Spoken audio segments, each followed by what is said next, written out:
What's up, my Bringlese family? This is an advanced video, so I'm gonna speak only English. And before we start, I want to mention that the Bringlese English class right now is completely sold out. There are no more spots, but on Saturday, August 1st, at 6 p.m. Italian time, I will open a few more spots. I've been doing this for the past few months, and every time I do it, the spots are taken immediately, so put it in your calendar. 6 p.m. on Saturday, August 1st, some new spots will open, and you guys can join the Bringlese English class, which is 6 English lessons a month, live video. You can leave comments, you can get my notes, you can print them, write on them, and follow my lessons 6 times a month. So check that out on Saturday. Speaking of the Bringlese English class, this exercise comes directly from it, and now we're doing advanced lessons in the Bringlese English class too. So if you're a high-level student, there's something for you too. And in this exercise, I made some difficult translations that we're going to do now. So this was actually the advanced homework, and let's see if you can translate these sentences. So number 1 is potremo parlarne di più quando tornerai dal tuo viaggio. So if you want, you can pause the video, and now I will reveal the answer. We'll be able to talk about it more when you come back from your trip. So a couple things here. First, how do you say potremo? If potere is can, how can you put can in the future? Well, you turn it to be able to, and then you can use the future. So will be able to, or even in the past, we were able to, because can is only in the present. And then talk about something. So talk about it more. And then quando tornerai, that looks like the future. But in English, when you come back, there's no future, because after when, we do not use the future, we just use the present tense. So we'll be able to talk about it more when you come back from your trip. Let's go to sentence 2. Le scarpe che hai comprato la settimana scorsa, che comunque mi piacciono tantissimo, sono perfette per te. Di nuovo, you can pause the video if you need to. Here's the answer. The shoes you bought last week, which I really like, by the way, are perfect for you. Okay, so some more things here, of course. The shoes you bought last week, hai comprato la settimana scorsa. We have a specific time, so we know it's just going to be simple past. You bought last week. Now we have an additional clause into the sentence. Che comunque mi piacciono tantissimo. When we add an additional clause like that, the magic word is which. So, which I really like, by the way, comunque, when you add a little thought, you can say, by the way, are perfect for you. That part's easy. Sono perfette per te. So the shoes you bought last week, which I really like, by the way, are perfect for you.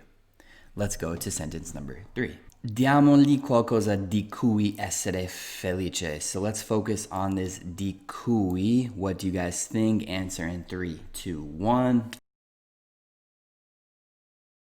So this one's gonna be, let's give him something to be happy about. Okay, so first, diamogli. This is like a group command. So we're gonna say, let's give him.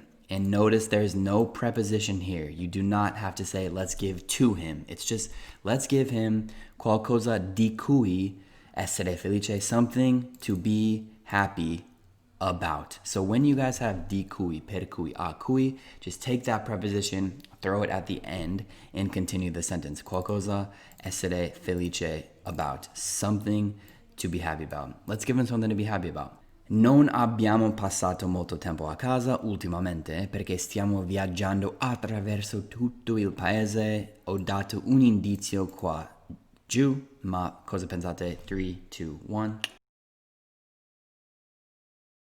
So the answer here is we haven't spent much time at home lately because we've been traveling across the whole country. A lot of people would say all the country, but if you're talking about intero or the entire thing, it's best to say the whole thing, the whole country, the whole place, okay? Non abbiamo passato molto tempo a casa ultimamente. So you know with this ultimamente, we're going to use present perfect because you're describing something that started in the past and still to this moment that's how it is. So we haven't spent, past tense, well, participle.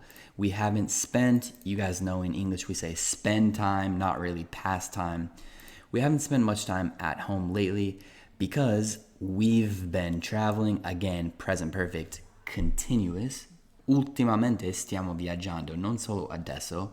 We've been traveling, including the past. So we've been traveling across the whole country. One more small thing here is this much.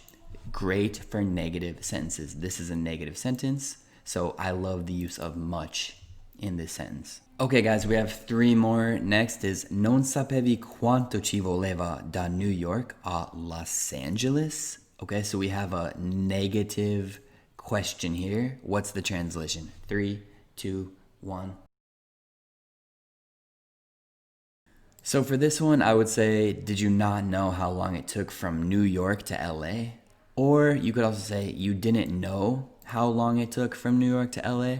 So with a negative question, and this is also in the past tense, simple past, you can say, did you not? And that's the proper inversion of a question.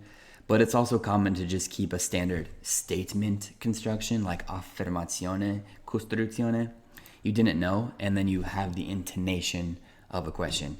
Did you not know how long it took? So when we're talking about time in English, we always say how long, like quanto lungo descrive il tempo. Did you not know how long it took? Last is volerci in Inglese is take. So if it's in the past, like non sapevi quanto ci voleva, you could say it took. You could also say it takes in this case because it's kind of something in the present, but referring to non sapevi quanto ci voleva, you could also say it took. So yeah, and then from New York to Los Angeles to LA. Good. Let's go to 2 more left. Se esaurisci le idee, dovrai riniziare tenendo in mente tutto quello che hai imparato finora. Difficult, maybe. What do you guys think? 3, 2, 1.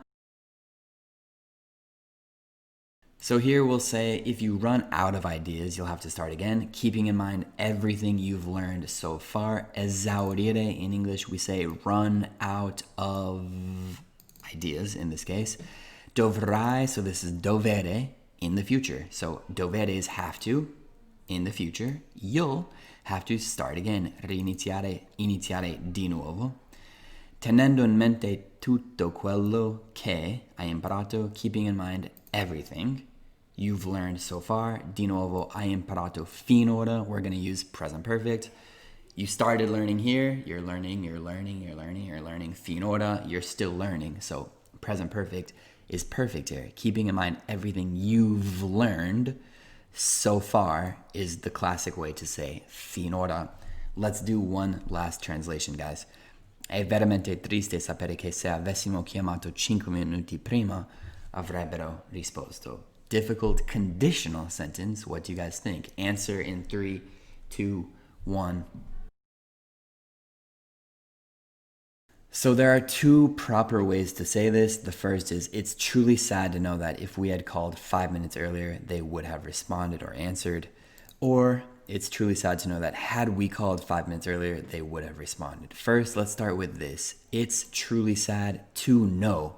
So after adjectives, in this case, sad, we keep infinitive verbs. So you don't say it's sad knowing. We say it's sad to know that if we had called or had we called. These 2 constructions are both the exact same meaning, and it's the third conditional. So avessimo chiamato, if we had called, oppure had we called, si senza if. So in this construction, you do not need to use if. This inversion already implies the if conception, okay?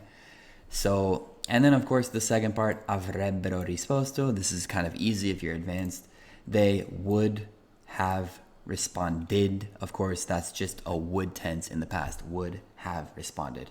And that's it. So guys, I'll remind you one more time. Remember, Saturday at 18 o'clock, 6 p.m. in Italy, there are going to be a few more spots open in the Bringlese English class. Please join if you want more of this type of exercise and work together.